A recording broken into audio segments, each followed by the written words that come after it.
All right, so I am on page 38, and we're going to continue our sort of review of velocity time graphs. Now that we've got the textbook on our hands, we're going to sort of continue with that. There's going to be some spots here where I jump a little bit, and again, use the diagrams, use this as sort of your framework for capturing some ideas here. In the last chapter, we found velocities from displacement time graphs by taking slopes at your given times. That was a grade 11 topic. In this chapter, we'll use these values to create velocity time graphs and analyze them using the three primary analysis methods for graphs learned in the last chapter. So in other words, we're going to sort of go about halfway back into grade 11 and do a little review for a day or two. Constant velocity graphs. So motorcyclists travel along a straight level road past markers at 40, 100, and 160 meters at the times you can read on the graph in figure 2.1a. That would be this one right here, I think, right?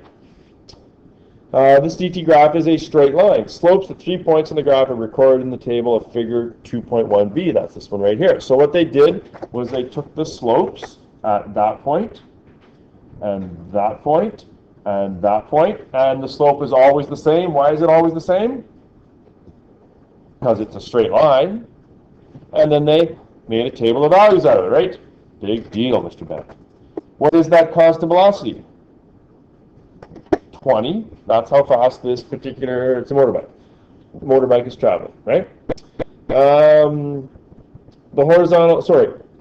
slopes of 3 points of the graph are recorded in the table of 2.1b and plotted on the VT graph in 2.1c. This is the VT graph, and you can see here that it's in fact a, what kind of line is it? Not only is it straight, but it's also flat, right? You need to know the difference between straight and flat. This is straight and flat. Flat sort of implies it has to be straight, right? Couldn't be flat and curved. So flat means also straight. So this is the position time graph, the DT graph. This is the corresponding velocity time graph, right? And you've looked at that a little bit in grade 11, I think. Reading the graph in figure 2.2, the units on the y-axis are meters per second, which indicate velocity. Note them right there. Since you're reading a given velocity at a given time, reading this graph allows you to find the instantaneous velocities. How fast is it going, say, at 2 seconds? 20 meters per second. That's a graph of speed. How fast is it going at 8 seconds? Also 20. Why is it also 20? It's constant velocity. Nothing too challenging here. Finding the slope of the graph. To find the slope of the graph in 2.2, note that the horizontal graph has no rise. Thus, any value of delta t, the value of delta v will be 0. The value of the slope here will be, what's the slope here? Equal to 0. 0 what? Meters per second squared. The acceleration is in fact 0. This object is not speeding up. It's traveling at a constant velocity. That's what constant velocity means. It means not changing, not speeding up. Okay. The next page, page 39. The slope calculation produces a value of 0 with units of meters per second squared because our slope is y over x, so our y units are meters per second. Our x units are seconds, so it's meters per second, or meters per second squared. This quantity is the change in velocity over a given time period. We can see that if an object has constant velocity, its acceleration must be 0. The process of changing the velocity is called acceleration. The units for acceleration are distance over time squared. By finding the slope of the VT graph, we produce the following equations that you guys are more than familiar with. A equals delta V over delta T. Okay, what about finding the area under the graph? Consider positive to be north. In figure 2.3a, the area under the graph forms a rectangle. So its area is obtained by its relationship length times width. So 2.3a. Is that on your next page, or is it still on that page? Still on that page. I think I have to switch because I've got smaller pages here. Yes, 2.3a, right? So once again, we are talking about velocity versus time, right?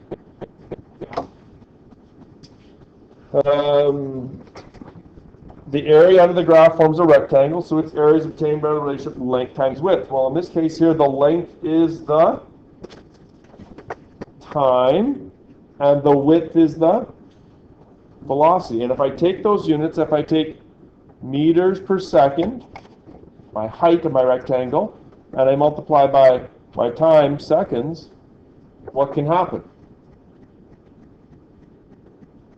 The seconds cancel, and you're left with units of meters, and that's why the displacement is the area is the displacement.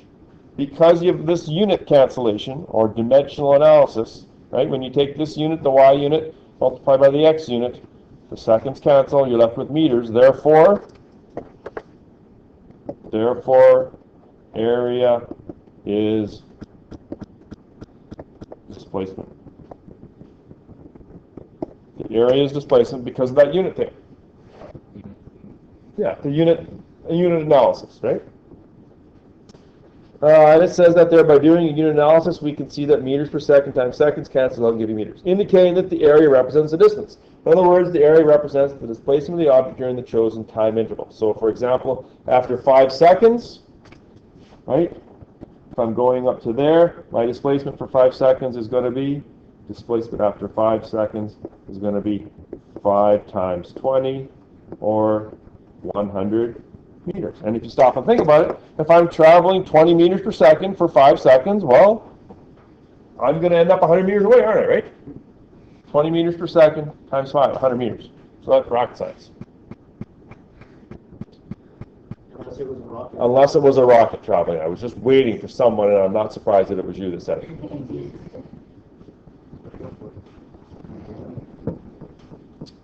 The displacement is in the positive direction because the area is positive. If the displacement is negative, as in 2.3b, the displacement is also negative. You can see here that it's below, right? And so my area here is going to be my length, which is 5, and my height is minus 15. And so you get minus 75. And in this case here, we've already made the assumption or made the statement that north was positive, so that would be 75 meters south. So that's the displacement. Okay, so there's a bit of a flow chart on the bottom there. Some computer science people from the past might know a bit about flow charts. When you've got a VT graph, what can you read from the VT graph? Well, whatever you read is measured in meters per second, which means you are getting instantaneous velocity. I'm going to write it as V-inst. When you've got a VT graph, the slope is measured in meters per second squared, which means you're looking at acceleration. And the area on a VT graph is measured in meters, which means you're looking at displacement. Okay, so you can use that sort of flowchart idea to sort of figure out what it is that you need to do. That's all kind of review. Nothing too changing there. Okay, flip the page. You guys have to flip too, I think. Graphs with change in velocity. Here's where things get a little bit more complicated. On a performance test, a Honda Civic produced the DT graph in figure 2.5a. As you saw in chapter 1, a curved DT graph means the velocity is changing. Right? How do I know that this is changing? Because the slope is changing. And the slope of a position time graph is velocity. So this is change in velocity because the slope here is 0, and then the slope here is 6, and then it's 12, and then it's 18. It's increasing. Okay? So that's what they did. They took instantaneous slopes, instantaneous velocities, and they took these four tangent lines here, and they found the slopes, and then they put them in a table over here. And when you graph those slopes, you end up with a straight line graph. This straight line graph indicates what? Increasing, I was going about speed, increasing velocity. How can I tell from this graph that it's increasing velocity? I thought straight line graphs were constant velocity. I thought straight line graphs were constant velocity. True enough. But like over here, if I go back 2 pages here, this straight line graph was constant velocity. What's different? It's a position time graph, exactly. Straight line position time graphs are constant velocity. Here the position time graph is curved. This straight line graph is a straight velocity time graph. Okay, this corresponds to this one, and this flat velocity time graph corresponds to this one. Okay, so they're different. Figure 2.5c shows a steadily increasing velocity right here. If the velocity increases, the object must be accelerating. To find the acceleration, we find the slope of the VT graph. And so when you go and you find the slope of this graph right here, m is our letter we use for slope, which is the same as the acceleration in this case. You find the slope of that, and you're going to get 4. 4 meters per second squared. Well, what does that mean? What does 4 meters per second squared mean? It means every second, the speed is doing what? Increasing by how much? 4 meters per second. So at 0, if it's at rest, it's at 0. After 1 second, it's now going how fast? 4 meters per second. After 2 seconds, it's now going 8 meters per second. Is this object speeding up? Yes, but it's speeding up at a smooth, constant rate. It's increasing by a constant 4 meters per second every second. Can we find the area underneath the velocity time graph when it's a triangle like that? Absolutely, why not? I don't think I gave you 2.6, did I? The one on the left there. The area under the graph, figure 2.6, is a triangle.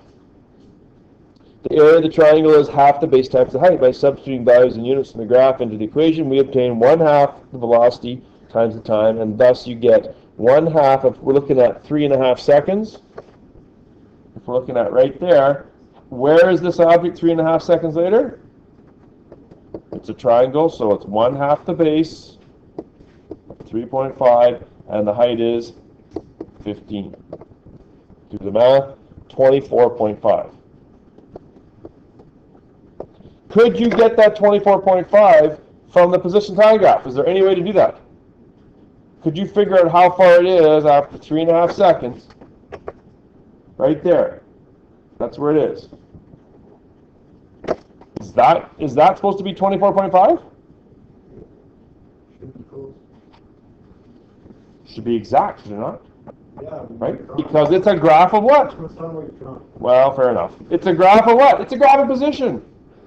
It's a graph of position. This value here has to work out to that area there. Does that make sense? I'm going to let that sink in for a second while I look ahead here. Oh, then they talk about significant digits there. So, moving along on page 41, they're working with negative motion. Repeating the test drive in figure 2.5 in a westward direction, produce the VT graph in figure 2.7. Calculate the acceleration and reconstruct the DT graph. So, finding the acceleration. In the standard reference frame, westward is negative, hence the velocities are negative. But that does not change the process of finding slope. In figure 2.7, the slope of the VT graph gives an acceleration of -4. So we're talking about this graph here, I think, right? All right? Yes, 2.7? Yes, okay. So my slope is -4. Although the acceleration turns out to be negative, it's in the same direction as the velocity. Therefore, the object is speeding up. And you should remember that from grade 11, right? If the velocity is negative, which it is, right? How do I know the velocity here is negative? No? Because it's below 0, right? The velocity is below 0. And the acceleration is also 0. Therefore, I'm talking about an object is speeding up. So that means that the acceleration is 4 meters per second squared to the west, or negative. Finding the displacement. To find displacement, we once again find the area. This time the area is under the time axis and stretches down to the velocity line. 3 areas are shown in 2.8a. 2.8b is a table of displacements represented by the areas on the velocity graph. These points are then plotted. So let me show you this here. Okay? So what they did was, again here, my slope is -4, right? That's my acceleration. So I've took area A, which is from 0 to 1.5 and to a height of about, looks like -6. So here's area A. 1/2 the base of 1.5 seconds times -6 gives me a displacement of -4.5. That's the blue one. In red, A plus B, all the way from there to there, is a displacement of from 0 to 3 and down to, looks like -12. So that's -18 is the red. In black is all the way from there to there. It's from 0 to 4.5 and a height of -18, giving me a displacement of -40.5. Those three values are then plotted. And what kind of shape do you get? You get a curved one. Why is it curved? Because the velocity is changing. Okay? So what we've done here is we've gone from this velocity time graph, we've gone sort of backwards, right? We've gone backwards and we found out from this velocity time graph, we've constructed a position time graph. You guys haven't done that sort of thing yet. Technically, those of you doing calculus, this is really a graphical form of integration, finding integrals. I think it's run this semester, isn't it? As far, I think it is. I could. Oh, really? I don't know. Adrian's in it. Are you running, Adrian? What is it? Right after lunch. There you go. Is it video conference? Yeah. Yeah. It doesn't show up any time tables. You have to go to Oh. the office or whatever. How many kids are in it? Okay. Well, when you get there, you're talking about integration. Calculus is really just taking this idea that I just did and making these triangles infinitesimally small, extremely small, and applying some logic, some theory, and coming up with curves. And anyway, you'll figure it out. Okay. So what I've done here is I've gone from a velocity time graph to a position time graph in a negative sense. Can I tell from this graph this object is speeding up?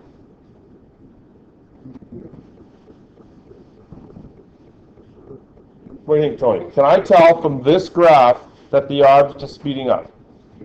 It's yes or no. The answer is yes. Now, do you know why? Not an easy question. What's the slope like at the start here?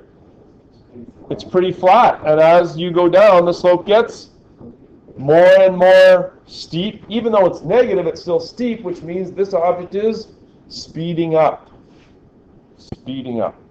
All hard concepts, there's no doubt about that. I get that.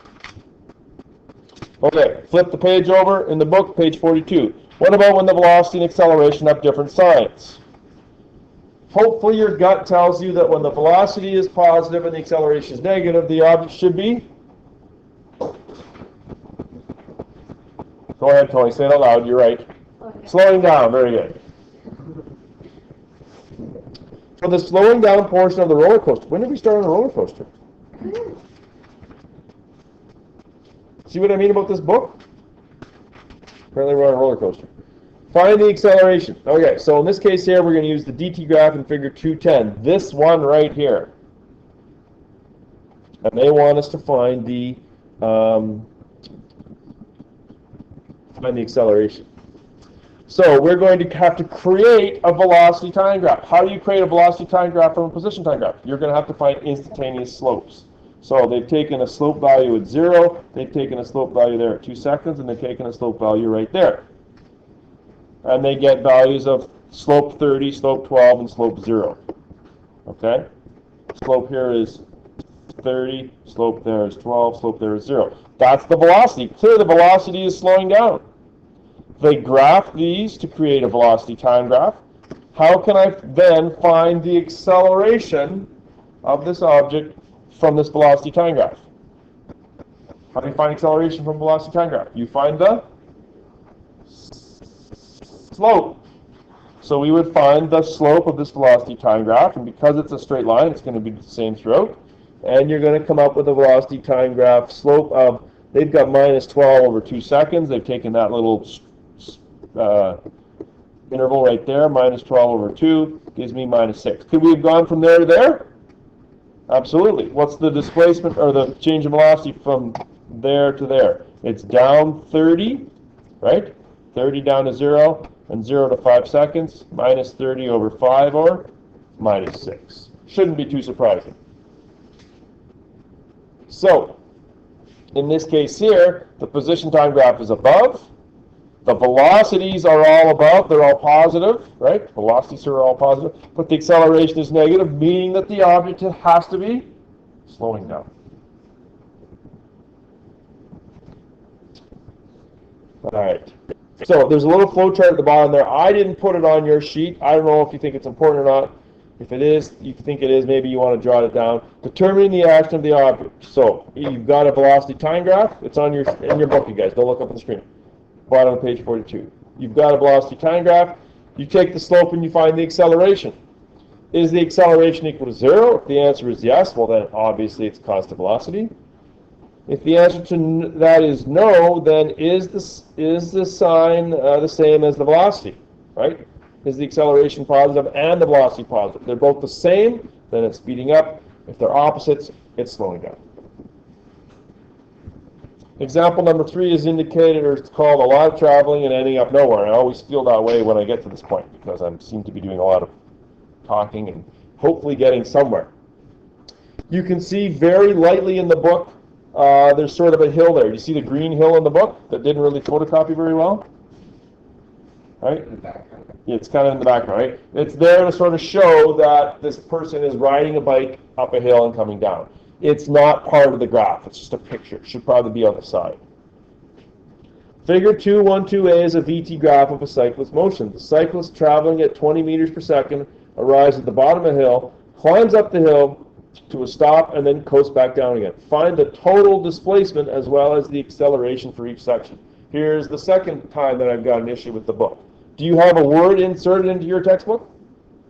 In the very last line? You should have where it says find the total vertical displacement. Imagine that you're riding your bike over the hill and then ask for the total displacement. Most people would assume that means how far have you gone sideways?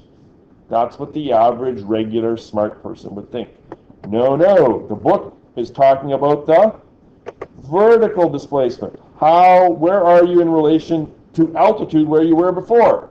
Well, the vertical displacement is 0. Does that make sense? Right? You're at the same altitude you were before, even though you're maybe 100 meters ahead. Okay, so how do you deal with that with a graph? Okay, because this is velocity time, and I'm going to get rid of some of this here. Because this is velocity time, how do we find displacement? Area. So we're going to have this sort of bow tie look here. What's the displacement of the first part there? It's a triangle. 1/2 the base times the height. The base is 4. The height is 20, giving me 40. So you could say that this person climbed a hill that was 40 meters tall. And then on the other side, half the base times the height. So 1/2 the base goes all the way to 8, it looks like, from 4 to 8. So again, the base is 4, but this time the height is minus 20. Guess what? Minus 40, giving me a total vertical displacement of 0. But it's vertical. It's vertical.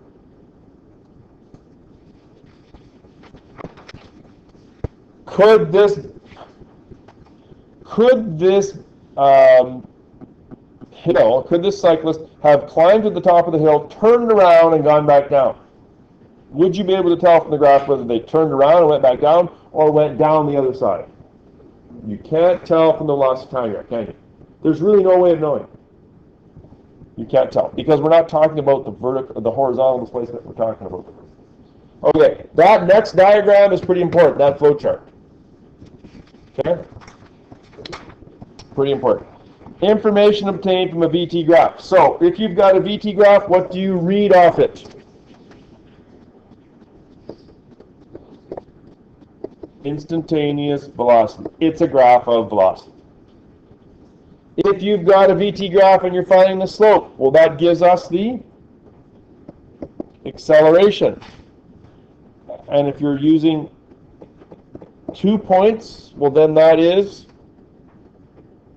average acceleration. If you're using 1 point and a tangent line, well, then you're talking about instantaneous acceleration. How fast are you accelerating at that instant? If you are to find the area on a VT graph, that gives us the displacement. And if you take that area divided by the time, well, then that gives you the average velocity. This little flowchart thingy here is no different than that 2-column thingy that I gave you. It's the same information, just organized in a different way. Okay, does that make sense? All right. Please notice in the book there are 2 types of questions. There's some on page 46 that I'm going to assign right now, numbers 1 to 4. You'll notice in the top left-hand corner it says applying the concepts. These are sort of the questions that appear in the middle of the chapter, sort of the check, how are we doing kind of thing. Okay? There are answers in the back to those. I also want you to do some questions on page 69 at the end of the chapter. Okay? Now you'll notice that these questions, I'm starting on page 68 actually, they call them exercises. You notice that they're on a green background. Different set of answers in the back. Let's find them. Go to the back of your book. Okay, there's the index. There's a glossary. Page 806. 806. What does it say at the top? There's a green bubble missing. There's a group. Half bubble. There is a half bubble. I never noticed that before. But the page is white though, isn't it? Yeah, okay. So these are the applying the concepts. These are the mid-chapter questions. The ones at the end of the chapter start on page 810, where it says numerical answers to end of chapter problems. What color is the page? White. If you were a really smart design person, they would have done what? Put it on the same color. Okay? Every year I have kids say to me, Mr. Bennett, this answer doesn't make any sense at all. And most of the time the answer to the problem is, you're looking at the wrong answers. Okay? It's not really your fault because they should have done that green paper thing, but yes, make sure you're looking at the correct set of answers. Okay, now, there are some questions there. The graphs on page 69, they refer to actual graphs in the book. I don't want the books marked up so that the next person can see the answers, so I copied the graphs and I'm handing them to you. Okay? So, at the very least, you should do those questions for tomorrow. Okay? And then work on these as the unit progresses.